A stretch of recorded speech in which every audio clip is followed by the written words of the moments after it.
Hello tout le monde, alors aujourd'hui je vous retrouve pour un nouveau update lecture. Donc aujourd'hui on va parler de 2 coups de cœur et d'un bon livre. Donc on est bien quand même. Le premier que je vais vous parler c'est Six of Crows, le tome 1 qui a été un coup de cœur. Voilà. Ça a été donc mon premier coup de cœur du mois de juillet et j'ai enchaîné direct avec un autre coup de cœur. Donc j'étais très bien. Donc alors on va suivre Casebreaker, Inej, Mathias, Nina, Willan et Jesper dans une aventure. Donc ils vont devoir récupérer une personne, Beau Allure, Beau... Je crois que c'est lui, je ne sais même plus. Ils vont devoir récupérer quelqu'un dans le Palais des Glaces, qui est un site ultra protégé, et du coup ils vont devoir faire une stratégie par rapport à tout ça. Et j'ai tellement adoré ce livre. Je l'ai adoré.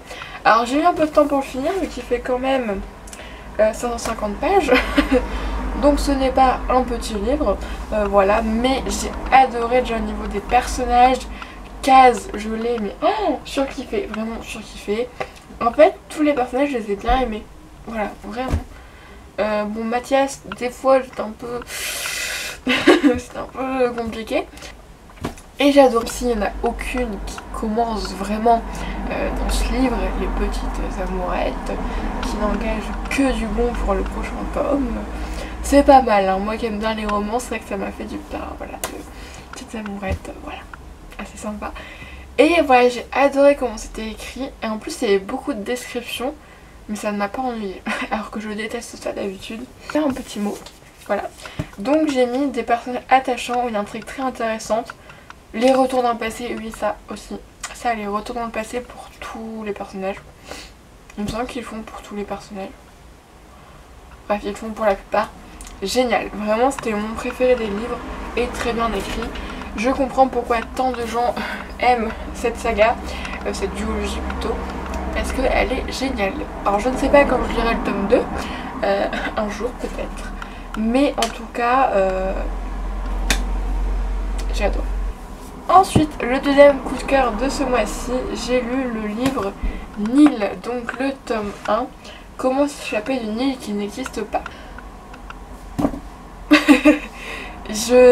Alors, je l'ai acheté, j'avais hâte de le lire, mais j'étais pas non plus, voilà. Et je ne pensais pas que j'allais autant lire. Alors oui, c'est un livre un peu bateau, c'est un livre pour ados, mais tellement bien écrit, tellement... En fait, c'est un tout. Donc nous avons une île qui s'appelle Nil du coup. Et en fait Charlie un jour va trouver cette île toute seule, nue aussi parce que c'est un des trucs de l'histoire toute nue. Et elle va devoir survivre pendant 11 jours toute seule jusqu'à ce qu'elle tombe sur un campement où il y a plusieurs autres adolescents comme elle qui eux aussi sont arrivés de la même manière, voilà tout ça. Et en fait elle va vite apprendre que sur l'île on a un nombre de jours limité. Si au bout d'un an, donc au bout de 365 jours, on n'est pas parti de l'île, on ne sait pas trop ce qui se passe, mais je présume qu'on meurt. Et en fait la seule façon de sortir de l'île, pardon, j'ai du mal à parler aujourd'hui, c'est de trouver une porte et de la traverser. Et du coup, voilà. Et on va suivre le point de vue de Charlie et de Tad qui est un peu le chef du groupe, voilà. Et bon, ça arrive très vite, hein, on s'en doute très vite, entre deux il va y avoir une histoire d'amour qui arrive, c'est vrai, très vite, mais en même temps au départ j'étais en mode ça arrive quand même un peu vite, mais quand Tad sait qu'il lui reste 60 jours, je pense que dans ce contexte là, tu prends, comme il l'a dit, tu prends pas le temps de draguer pendant longtemps et tout, t'y vas quoi. Tu ne prends pas de pincettes, t'y vas parce que sinon voilà. Donc c'est vrai que du coup ce point de vue là c'est quand même bien. Et du coup on va suivre un peu toute leur aventure et ce qui se passe sur l'île. Et on va découvrir d'autres personnages aussi qui sont très attachants, très intéressants. Et voilà, c'est vraiment génial. J'ai adoré lire ça et vraiment adoré, ça se lit très vite et j'ai hâte de découvrir les autres tomes. Et du coup je pense qu'on découvrira mieux les autres personnages que dans ce livre là.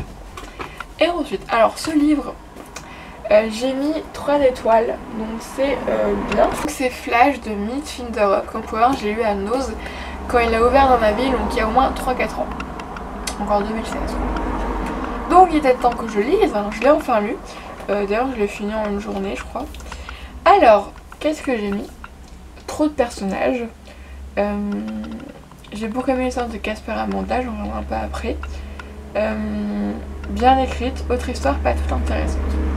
Voilà, en fait dans ce livre on a plein de personnages, mais tellement.